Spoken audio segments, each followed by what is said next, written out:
Right, okay. Right, I'm in at Stopford. I'm starting at Stopford. So you can see the beginning of where these trees are. It's here. Right, here. All coppice trees were cut down. So here, and I'm going down there. So it begins there at Stopford. And I'm going to walk along and show you the scale of the destruction. Right, let's get my things. Alright. So, come on. Right there. So there we are. So hold it like that, hang on. There's the... Alright, walking along to show the trees and the scale. There's the path ahead. There we are. All these have been cut down. It's 100 beech trees or something that have come down apparently. And I've just found them. I was looking for them yesterday. I couldn't find where it was yesterday, but I've narrowed it down, and this is obviously it. This is a path that leads from Stopford, which is sort of near part of the Colliston Riley village, and it goes up onto... It joins up with Woodbury Common somewhere further up, because I was on Woodbury Common yesterday. I had to go back because my dog's old and she needed a rest, but so did I actually. I found it. So yeah, it's... God. It's quite bad. I mean, obviously, to be honest, I mean, I've been doing a lot about sacred, why the tree was cut down at Hadrian's Wall, and that was definitely a harbinger. I've got no doubt about that. Harbinger of war. I've written about that on my Substack. But there's lots of reasons they're cutting down trees. Part of it's 5G. These along here, I mean, 100 is, more than likely, it could be also for 5G, but it also could be just wood. These are the elites. I mean, it's the Clinton Devon estates, Lord Clinton, who owns all this land. As far as I know, he probably owns this bit as well, although they own the whole of Woodbury Common. They probably own this bit as well. I'm almost certain they do, and because they own everything, or believe they do. And they make a lot of money, don't they, out of the land, because land is money. So this wood will make them a hell of a lot of money. There may be several reasons why they're taking it down. Obviously, trees have to be coppiced sometimes, well, for land management, stuff like that. But when you own all the land, you get all the benefits from the land. You get all the money, and all the shops around here that the really big farm shops that are owned by the wealthy elites that make all the money from the land they dominate, while the rest of the plebs are pushed into tiny areas or small holdings or wherever where they or small estates or places like that. Well, they own practically everything. If you walk around the countryside, huge amounts of it are gated off.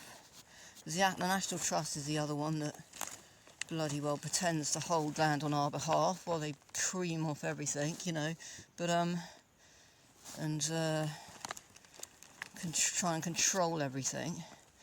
And all these, it's all about keeping the land in the hands of the elites so they can make the money off it, because true wealth is the land. All this stuff about crypto and all this nonsense is, wealth is not, money is debt. Crypto is just not even, God is nothing. It's just a Ponzi scheme. You're not actually buying anything. But land is the real wealth, obviously, and minerals and things like that. And they dominate all of that.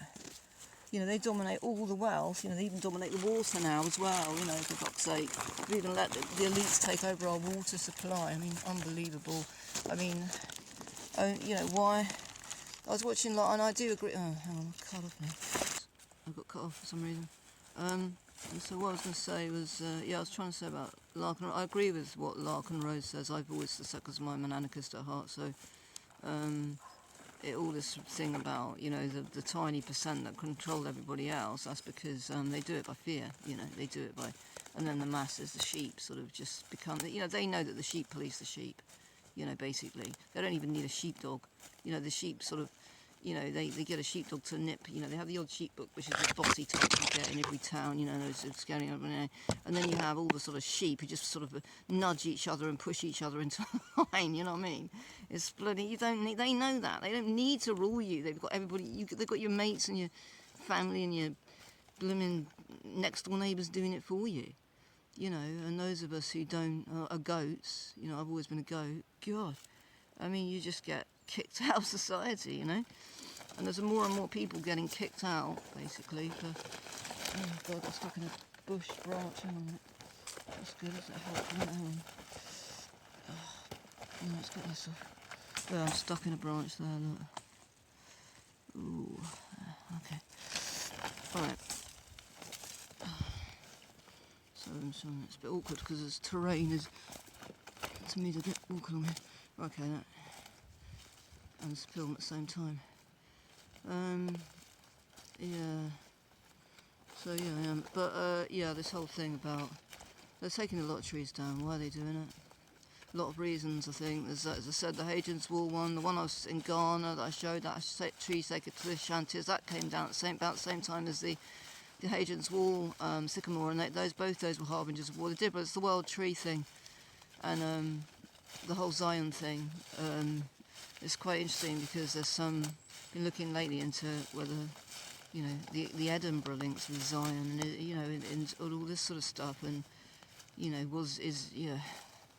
I mean, for me, it's all based on astrology anyway. But interesting looking at Dunedin, i.e., the old name for Edinburgh. Is that the Garden of Eden? Yeah, anyway, so yeah, the tree thing is, I'm not saying the Edinburgh is the Garden of Eden, but, you know, the symbolism involved sort of thing. And some people think that it was in Scotland, Jerusalem, you know, but I think it's more symbolic, a place in the sky, a place within. But anyway, these trees are, so the world tree is obviously symbolic of the world axis.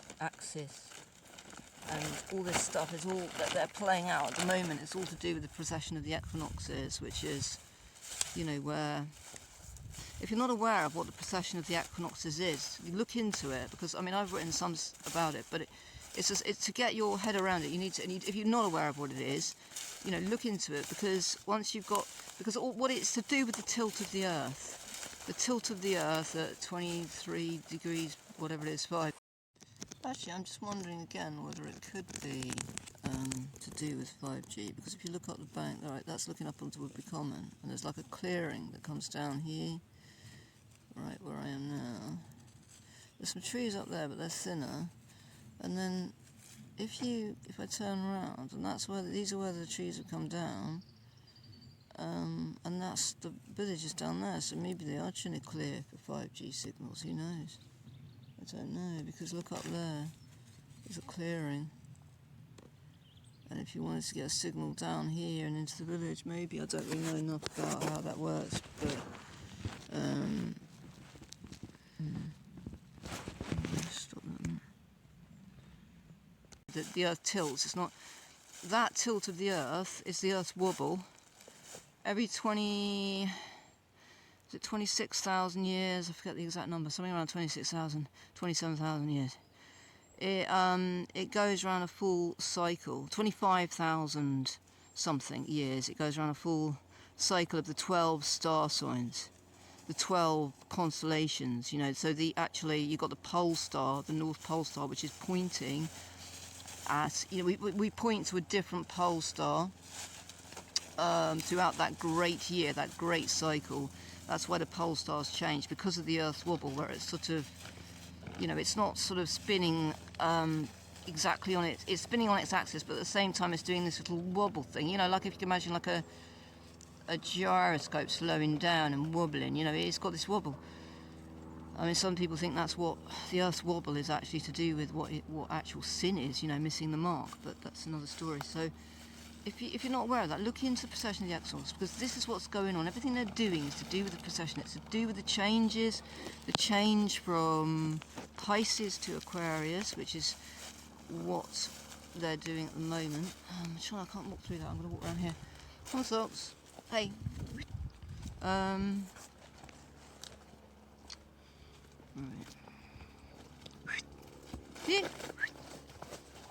Yeah, Pisces to Aquarius. Now, for them, it's not Pisces to Aquarius. That's the exoteric, i.e., Twitter X. That's for the masses. It's the X. You know, it's the outer show. They're on the esoteric, the inner serpent. So for them, we're going into the age of Leo, not, and they've come out of Virgo into Leo, because those are the opposite signs to Pisces, Aquarius. It's Virgo, Leo. And they're in the golden lion. That's why you keep seeing sunflowers in their symbolism. You know, that's the symbolism of Leo. While with you, what they're doing for you is, you know, and that's what the new age is telling you. You're going into Aquarius. It's yes, you are, but that's from we're going into the position from the vantage point of Earth. It's what it appears to be from Earth. We see at the spring equinox. Oh, this is an interesting tree. We see roots. I mean, look, I'll turn it around to see what I mean. At the spring equinox, we see, you know, we see where the sun rises with which constellation. It was Pisces and going into Aquarius now, which is why it's changing. That's our position, what we see from Earth, but it doesn't mean it's the exact position of the sun in reality. And where the elites are going is they go on where they believe, I presume, or where they know, or whatever they think the exact position of the sun would be, which would be the opposite. It's like a reflection, and that's why there's been all the. I mean, look at the Catholics, and we're really worshipping the Virgin, while, you know, for us we were supposed to be in Pisces, and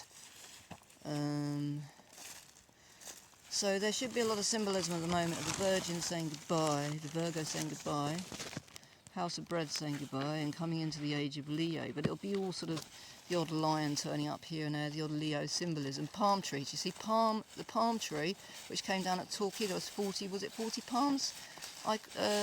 Those trees at Torquay that were taken down, they're palm trees. Palm trees are symbolic of Leo. So that's another sign that they're doing that. And I mean, I don't know what beach particularly would be symbolic of in this regard, but I don't know if this is symbolic. This is just being cut down for the wood or for 5G or what, I don't know. But certainly the tree cutting is part. The coppicing is part of this whole renewal, regeneration. It's the reset. We're renewing. We're destroying the old and bringing in the new. Salvo coagulae on the arms of Baphomet again is dissolve and then build up again. Coagulate, and it's, you know, apocalypse is another one. It's apocalypse. I mean, actually, calypse. I mean, apocalypse is supposed to mean, you know, sort of for things to sort of fall apart, really. But it actually, the calypse is. Collapse is to sort of fall in together, actually, to collapse in on oneself, you know, like the Twin Towers, when they were, you know, that inside job blown up from the inside, collapse from within. Apo is to sort of move away from, unbind as such. So maybe that's something to do with, again, to break down and then build up again. I'm not sure. I've just thought about that. But, you know, the official explanation for apocalypse, obviously, it's a similar meaning to Revelation. It's to throw off the cover, because the other meaning of the words calypse is cover, apparently. But the Kabbalah, of course, means to receive. But apocalypse, yeah, so it could be throw off the cover, or it could be just break down, build up again, sort of with the apo and the calypse, to collapse. The apo Greek thing, which is to, yeah, move away from. So it's all about this. It's all about the opposites, isn't it? It's all about resolving these opposites, and they think they're doing a good thing. Of course, I'm sure they think they're doing everything for the benefit of, you know, the planet. And they, as far as they're concerned, the little man, that's you and me, or we're the little people. We don't matter anyway. We're just like sort of little, you know, viruses or whatever, little things on the earth which need to be got rid of. And you know, you know, there is an argument for saying that humanity, as you know, does cause a lot of destruction, and human beings are the most brutal beast of all. But having said that, I don't like the way that they're assuming that they are the ones to decide the fate of humanity, and they think that they don't know who is good for the earth and who isn't. They don't know who, I mean, or who is going to do good in the future or who isn't. You know, it's the whole thing about that whole thing about utilitarianism, which is doing stuff for the greater good, which is absolutely always used for the worst evil. So the idea of, what Hitler did, it was, and it was supposedly for the greater good, that kind of thing. It's always for the greater good. When all these dictators, all these leaders that want to bring in whatever they want to bring in, they're always doing it for some mythical future greater good. And you can't measure future. None of us can see the future, and that's why their computer models are such a load of bollocks, because computers do not predict the future. End of. Any more than, no, I mean, I'm not saying that there aren't prophets and the people do predict things. You can predict things in dreams. But believe you me, computers aren't bloody prophets. Computers are just bits of data. They don't predict anything. They can't tell you what's going to happen in the future. They can tell you what they think might happen. They can't tell you what will happen. So they're bloody models, which they use as an excuse for everything. Oh, look, this is going to happen there. We've got to do this. Look, the planet's coming to an end. Oh, look, the weather's getting warmer, blah, blah, blah. And then, of course, they always say the magic thing, don't they? They say, since records began, it's the hottest day since records began, or the coldest day since records began. And, of course, when did records begin? Records began 200 years ago. How long have we been human beings, or, life been on Earth? Human beings alone have been on this Earth hundreds of thousands of years and probably longer, let alone other life. So what is the last 200 years? It's nothing. It's irrelevant. And yet they try and make it sound, and they know this, they're doing it deliberately, since records began, to try and make you think. And most people don't think deeply about things. They think, oh, since records began. It's nothing.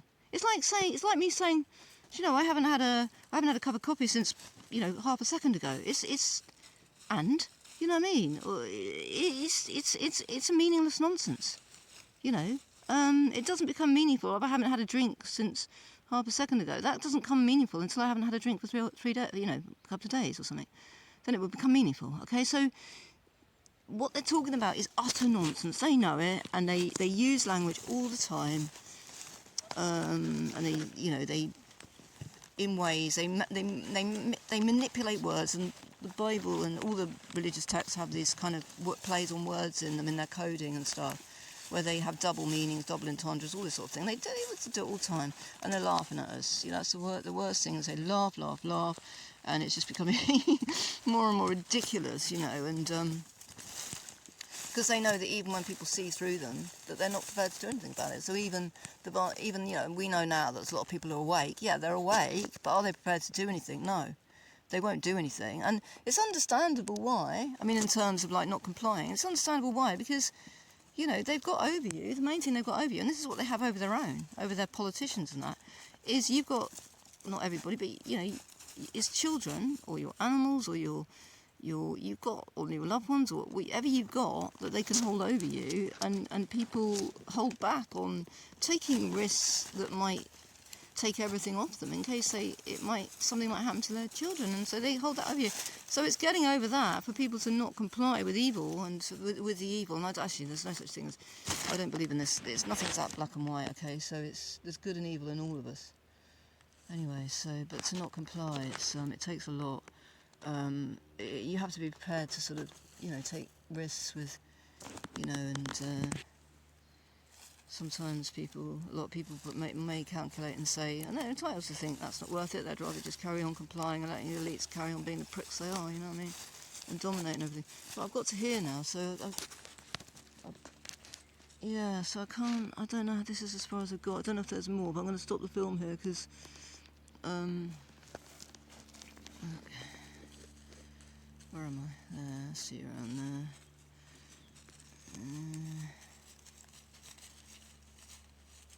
Yeah, okay. So there's another one over there. Made piles of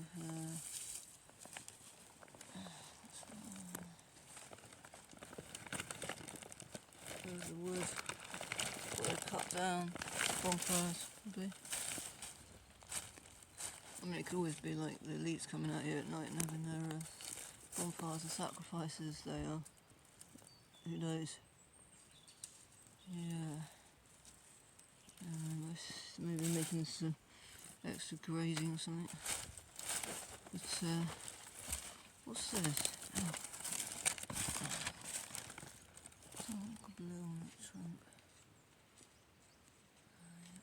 age of that tree, that trunk. See, rings are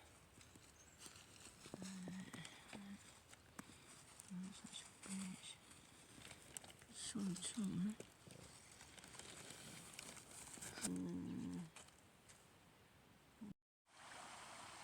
I'm about to some peace now, so I came off the back of away from the trees, and I met some people and they said that used to be like totally, you couldn't see through because it was so thick with trees, where I showed you where it was all cut down from the river then. But this is what's behind, so I can't see if they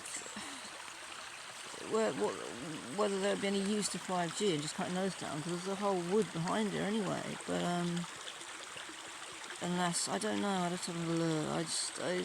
I think they cut them down to coppicing for whatever reason, use the wood, you know, for furniture, it's beech wood, so, but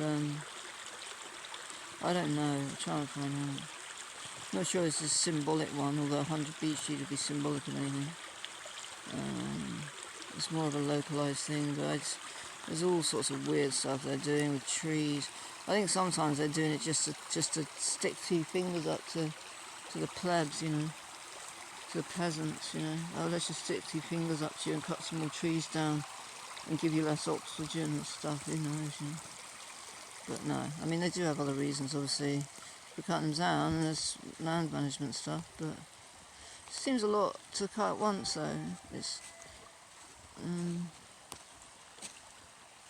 you know, destroying whole areas and whole fields of trees. It's like slaughtering a whole family, you know, because you have mother trees that they communicate. Trees communicate through their roots. They're intelligent. You know, everything's. I'm an animist. I believe that everything is alive. And, well, everything is conscious. So stones, trees, everything, water, and and there are mother trees, and they've shown anyway trees communicate through their roots underground, and when you cut certain trees down and leave other trees, the most crudest thing you can do is leave one tree on its own, so it's got, you know, they can, sometimes it's mycelium as well, you know, fungus, they can create, that creates communication streams. But, anyway, yeah, it's peaceful here.